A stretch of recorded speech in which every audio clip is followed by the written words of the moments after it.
आप सबको यदि याद हो तो बताएं, कौन कौन सी 3 जगह थी?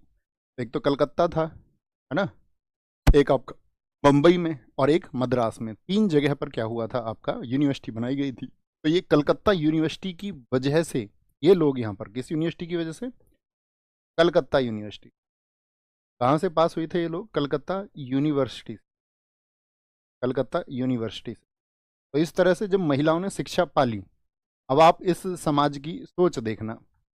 तो एक बंगाल में पत्रिका थी, क्योंकि इनका जब एडमिशन नहीं हो रहा था कादम्बनी गांगुली का, तो इनके जो हस्बैंड थे उन्होंने बहुत प्रयास किए उनके लिए, है ना, और लड़ाई भी लड़ी, कानूनी दरवाजे तक भी वो गए, और उस तरह से उन्होंने उनका एडमिशन कराया था। उस समय इतनी जिद होती थी, मतलब इतना संघर्ष करना पड़ता था एक महिला को शिक्षा के लिए। तो इनके जो पति थे गांगुली जी, उन्होंने बहुत आगे बढ़ चढ़ करके हिस्सा लिया। आजकल के लड़कों की तरह नहीं कि भाई समाज में पड़ोसी ये कहेगा कि यार इसकी तो पत्नी पढ़ने जाती है, इसकी तो पत्नी पढ़ाई कर रही है, और कल को इसकी पत्नी जॉब करेगी तो कल को समाज ये कहेगा ये तो बहू का खाते हैं, या इस लड़की का खाते हैं, ये तो इसकी कमाई खाते हैं। तो वो उस मानसिकता के लोग अब से आप समझिए 150 वर्ष पहले तक भी शिकार नहीं थे। तो वो व्यक्ति कितने बौद्धिक रहे होंगे। यानी आज 150 वर्ष हो चुके उस घटना को, और अभी भी लोगों का ये माइंडसेट है कि नहीं है? आप बताइए। आप देखते होंगे, कहते होंगे हाँ शादी होगी ठीक है, घर में काम करो, अब क्या पढ़ाई वढ़ाई करने। अब तुम पढ़ाई करने जाओगी तो गांव देखेगा तुमको पढ़ाई करते हुए। लेकिन गांगुली जी ने कहा नहीं, मेरी वाइफ को पढ़ने का अधिकार है और मेरी वाइफ आगे पढ़ाई कर सकती है। तो उन्होंने उसको आगे बढ़ाया बहुत आगे। तो बंगाल में एक पत्रिका आती थी उस समय, बंगवासी। बंगवासी एक साप्ताहिक पत्रिका थी, तो विद्याभूषण उसके संपादक थे। तो उस बंगवासी पत्रिका ने, पता है कादम्बनी गांगुली के बारे में क्या लिखा? उन्होंने कादम्बनी गांगुली को लिखा वेश्या, स्पष्ट शब्दों में। ये समाज में एक नई वेश्या है। वेश्या, आप समझ सकते हैं कितना अपमान सूचक शब्द है, जो सारी प्रथाओं, गुलामी की बेड़ियों को तोड़ करके एक लड़की आगे बढ़ी, और उसको उस समय के समाज ने, उस समय की एक प्रसिद्ध पत्रिका ने वेश्या लिख दिया। आप समझिए कि जो लोग ये कहते हैं कि साहित्य या शिक्षा से जुड़े हुए हैं, तो वो तो बौद्धिक लोग होते हैं। अब जो कोई एक संपादक हैं, तो उस समय के समाज की सोच क्या रही हो, आगे पढ़ने वाली। और ये समाज ऐसा ही है बच्चे। मैं आपसे बताता हूँ, 150 वर्ष पहले की बात नहीं है, ये समाज आज भी ऐसा ही है। जब जब आप गुलामी की बेड़ियों को तोड़ेंगे, जब जब आप आगे बढ़ेंगे, तब तब ये समाज आपके ऊपर लांछन लगाएगा, और आपको उसको इग्नोर करना होगा। सावित्रीबाई फुले जी के साथ भी तो यही हुआ। जब ज्योतिबा फुले जी ने स्कूल खुलवाया, उन्होंने कहा कि तुम बच्चियों को पढ़ाओ। शुरुआती दौर में कुछ बच्चियां आई उनके पास पढ़ने, ठीक है, जो पिछड़े वर्ग की बच्चियां थीं, या जिनके पास साधन नहीं थे पढ़ने के। तो उन्होंने पहले उनसे कहा कि भाई आप इनको पढ़ाओ। तो क्या होता था, जब वो रास्ते में जाती थी तो आपने देखा होगा ना, उनके ऊपर कोई गोबर फेंकता था, कोई कंकड़ मारता था, कोई पत्थर मारता था। एक बार तो रोई खूब आकर के ज्योतिबा फूले जी के पास बैठ करके, ये समाज मुझको इस तरह से ताने कसता है। और मैं जो ये कार्य करना चाह रही हूँ, जिस क्षेत्र में मैं सफल होना चाह रही हूँ, या मैं बच्चों को पढ़ाने का ही तो काम कर रही हूँ, तो मैं इस कार्य को करने की अब जो क्षमताएं हैं वो मेरे अंदर नहीं बची हैं। तो ज्योतिबा जी ने उनको आपका एक साड़ी और दी ला करके। उन्होंने कहा कि तुम ये एक साड़ी और रखो, और ठीक है, रास्ते में तुम्हारी साड़ी यदि गंदी हो जाती है किसी वजह से, तो तुम वहाँ जा करके अपनी साड़ी बदल के पढ़ा दो, है ना, और गंदी साड़ी को फिर से पहन के आ जाओ। ठीक है, लोगों का तो काम है, जब आप आगे बढ़ेंगे तो आपको रोकेंगे, वो अपनी जितनी भी भर्त्सनाएं हैं, जितनी भी आलोचनाएं हैं, आपके ऊपर थोपने का प्रयास करेंगे। बात समझ गए? तो कभी भी घबराना नहीं है उस एक चीज़ से। जब सोसाइटी में आप आगे बढ़ें, तो आपकी उड़ान होती रहनी चाहिए, ये जरूरी बात है। ओके, तो ये उस समय की घटनाएं थी। तो ये हमने आपको बता दी। अब यहाँ पर एक बात और क्या आई, अब हिंदू फीमेल स्कूल हमने आपको बता दिया, और यहाँ पर लिखना ईश्वर चंद्र विद्यासागर जी की जो पुस्तकें थी, ये बहुत इंपॉर्टेंट है। एक पुस्तक तो आज भी चलती है, इस आपका इनकी जो किताब है वो चलती है आपका विद्यासागर जी की, वहाँ बंगाल में। किताब का नाम है वर्ण परिचय। ये बंगाली वर्णमाला के ऊपर है, वर्ण परिचय। वर्ण परिचय, और एक किताब है इनकी रिजु पाठ। रिजु पाठ। कौन सी किताबें लिखी इन्होंने? वर्ण परिचय, वर्ण परिचय, और दूसरी बुक का नाम है इनकी का रिजु पाठ। रिजु पाठ, ठीक है, रिजु पाठ। बात समझ गए इनका योगदान क्या है समाज को? तो इन्होंने क्या है, बच्चियों की किस किस क्षेत्र को आप समझे एक बार लिखे। एक तो बच्चियों की शिक्षा के लिए इन्होंने काम किया, 35+ स्कूल स्थापित किए। विधवाओं की स्थिति के लिए इन्होंने काम किया। बाल विवाह को रोकने के लिए इन्होंने काम किया। और समाज में किस चीज़ के लिए इन्होंने एनलाइटन करने के लिए उसके लिए प्रयास किए। ठीक है, बोलेंगे भी फटाफट से, बोलेंगे जी भैया भारत में पहली महिला स्नातक जो है वो कादम्बनी गांगुली थी, एक बार देख लीजिए। हाँ वही फैक्ट है, 1886 में ये भी पहली स्नातक डॉक्टर बनी थी, यही अंतर है, स्नातक डॉक्टर ये भी पहली बनी थी, और चंद्रमुखी बसु भी। ठीक है, चंद्रमुखी बसु इनसे पहले थी। और अक्सर क्या होता है, कई बार परीक्षाओं में क्वेश्चन भी पूछा गया है, भारत की पहली महिला ग्रेजुएट, तो जब ऑप्शन में चंद्रमुखी बसु का नाम ना हो और विकल्प में सिर्फ कादम्बनी गांगुली का नाम लिखा हो, तो इसका मतलब है फिर आपको कादम्बनी गांगुली को चुनना पड़ेगा। हम सब करें, समझ गए बात, हम सब करके बताएं। इनके कार्य कैसे रहे, तो आप कहेंगे भैया इन्होंने बहुत अच्छे कार्य किए। ठीक है, इन्हीं के कार्यों की वजह से मैंने एक चीज और बताई थी आपको, यदि याद हो, नेटिव मैरिज एक्ट कब आया था बताओ। Native marriage act, native marriage act जब आया था, केशव चंद्र सेन के प्रयासों से आया था, तो उसमें ईश्वर चंद्र विद्यासागर के भी प्रयास शामिल थे, एक्ट में शामिल थे। ठीक है, इनके भी प्रयास थे उसमें, केशव चंद्र सेन के साथ में।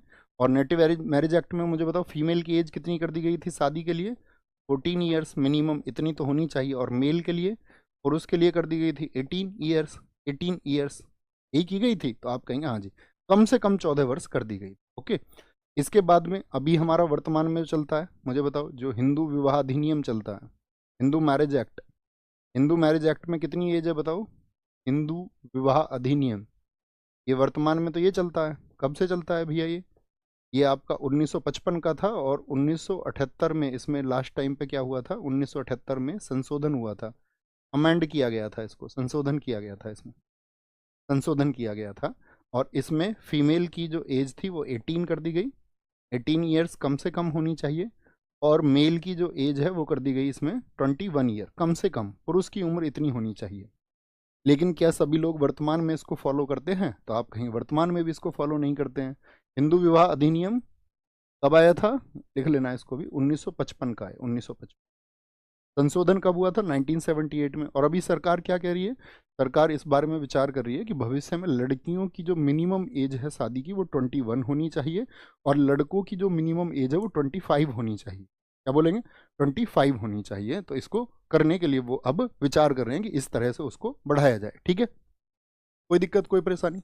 एक प्रथा और थी, बहुपत्नी प्रथा, ये कहाँ पर चलती थी बहुपत्नी प्रथा, बहुपत्नी प्रथा जो पॉलीगैमी चलती थी, पॉलीगैमी, पॉलीगैमी, तो आप कहेंगे बंगाल में चलती थी, भैया आपने हमको समझाया था। तो ये पॉलीगैमी का विरोध करते थे, पॉलीगैमी का विरोध ये करते थे। ओके, ये घटनाएं आपको पता होनी चाहिए, कोई दिक्कत कोई परेशानी। अब जब इनका दौर था, जब ये महिला शिक्षा के लिए काम कर रहे थे, इसी समय पर जैसे इन्होंने बैथ्यून स्कूल खोला 1849 में, मतलब खोला तो इलियट बैथ्यून ने, लेकिन ये उसके सचिव बने, उनके सहायक बने थे। इसी समय पे एक और आपका युगदूत जिन व्यक्तियों को कहते हैं, आप समझिए जिनके नाम के आगे महर्षि लग गया हो, ऐसे एक व्यक्ति का जन्म हुआ जिनका नाम है महर्षि धुंधो केशव कर्वे। महर्षि धुंधो केशव कर्वे, महर्षि का मतलब समझते हैं, महाधन ऋषि, संधि विच्छेद आप जानते होंगे, महान ऋषि हुए हैं। महर्षि धुंधो केशव कर्वे, धुंधो केशव कर्वे 104 साल जिए। कहते हैं ना अच्छे व्यक्ति बहुत लंबा जीवन नहीं जीते, वो सिर्फ और सिर्फ क्या है, मिथ है। वो उसी एक चीज का हिस्सा है जिसमें कहते हैं ना भगवान अच्छे लोगों को अपने पास बुला लेता, तो वो सांत्वना देने की बात है। भाई किसी के घर कोई घटना घटी और कम उम्र में कोई व्यक्ति चला गया, तो आप उसको सांत्वना कैसे देंगे, या तो आप चुप बैठ जाए, या आप जा करके उस व्यक्ति को मतलब हाथ स्पर्श करके कुछ ना बोले हुए उसको कोई सांत्वना दें इस तरह से। या एक तरीका ये, आप ये कहें कि भगवान अच्छे लोगों को जल्दी बुला ले, ऐसा होता है नहीं, आप कहेंगे हाँ जी। ऐसा नहीं है कि जो अच्छे लोग हैं वो कम ही जीते हैं, या जो जा, फिर तो इसका मतलब दूसरा पहलू ये हुआ ना कि जो लोग ज्यादा जी जाते होंगे वो अच्छे लोग नहीं होते होंगे, है ना। जैसे संत परंपरा के किसी व्यक्ति ने अपने योग आदि सारी चीजों का ध्यान रखते हुए 100 वर्ष का जीवन यदि प्राप्त कर लिया, तो फिर तो वो सब अच्छे व्यक्ति नहीं होंगे, ऐसा नहीं है। ओके, मैंने ये कहा ना आपसे, आपको रेशनल होना पड़ेगा। तो धुंधो केशव कर्वे, इनका क्या था कि इनका ये मानना था कि यदि एक पुरुष शिक्षित होता है तो एक व्यक्ति शिक्षित होता है, और यदि एक महिला शिक्षित होती है तो पूरा परिवार शिक्षित होता है। ये डी के कर्वे जी का स्टेटमेंट है बहुत बड़ा। इनका जन्म, जन्म याद रख लेना, जन्म 1858 में, 1858। और इनकी जो मृत्यु हुई वो हुई आपका 1962 में। तो कितने वर्षों का जीवन हो गया? महर्षि जी का जीवन रहा 104 वर्षों। 104 वर्षों। क्या क्या कार्य इन्होंने किए भैया? पहली चीज लिखना, पहली चीज एक तो याद रख लेना, इनका जो जन्म हुआ, इनके जन्म के 100वें वर्ष, 100 वर्ष कब हुए होंगे इनके? 1958 में। तो 1958 में भारत सरकार ने इनको इनके कार्यों के लिए भारत रत्न दिया। भारत रत्न इन 1950। भारत रत्न आप सबको पता होना चाहिए कि भारत रत्न भारत का सबसे बड़ा सम्मान, या कहें सबसे बड़ा नागरिक नागरिक पुरस्कार है, या कहें सर्वोच्च नागरिक पुरस्कार है, एक ही बात है। इससे बड़ा सिविलियन अवार्ड भारत में कोई नहीं है। तो पहला भारत रत्न है, दूसरे नंबर पर सिविलियन अवार्ड में माना जाता है पद्म विभूषण को, फिर पद्म भूषण को, और चौथे नंबर पर माना जाता है पद्म श्री को। ये किसके लिए? सिविलियन अवार्ड, नागरिक सम्मान है। सेना में सम्मान अलग अलग तरह के हैं। सेना में 2 स्तर से सम्मान दिए जाते हैं हमारे देश में, एक युद्ध काल में और एक शांति काल में। जैसे युद्ध काल में आपका परमवीर चक्र होता है, फिर महावीर चक्र होता है, फिर वीर चक्र होता है, ठीक है, इस तरह से मेडल घटते हैं। अगर युद्ध काल नहीं है, शांति काल, और किसी ने अभूतपूर्व प्रदर्शन या उत्साह दिखाया है अपना, तो उनके लिए आपका, फिर आप जानते होंगे, अशोक चक्र कैटेगरी है, ठीक है। अशोक चक्र होता है, कीर्ति चक्र होता है, शौर्य चक्र होता है। तो ये भारत में सम्मान है, ठीक है, 3 स्तर के, एक तो आपका युद्ध काल, एक शांति काल, और एक आपका नागरिक सम्मान। बात समझे? तो क्या कहेंगे भैया? 1958 में उनको भारत रत्न मिला। 1893 में इनका प्रमुख कार्य रहा। 1893 में विधवा पुनर्विवाह प्रचारक मंडल की स्थापना। क्या बोलेंगे? 1893 में विधवा पुनर्विवाह प्रचारक मंडल, क्योंकि अभी समाज के सब वर्गों तक ये बात नहीं पहुंची थी, तो इन्होंने कहा इस चीज़ का प्रचार करो, इनकी शादी होनी चाहिए, और ये लागू हो चुका है बंगाल में। 1893 में विधवा पुनर्विवाह प्रचारक मंडल की स्थापना किस जगह पे की थी भैया इन्होंने? इनका जन्म हुआ था महाराष्ट्र में, इनकी कर्म भूमि महाराष्ट्र रही। ये स्थापना इन्होंने की पुणे में। कहाँ पर? पुणे।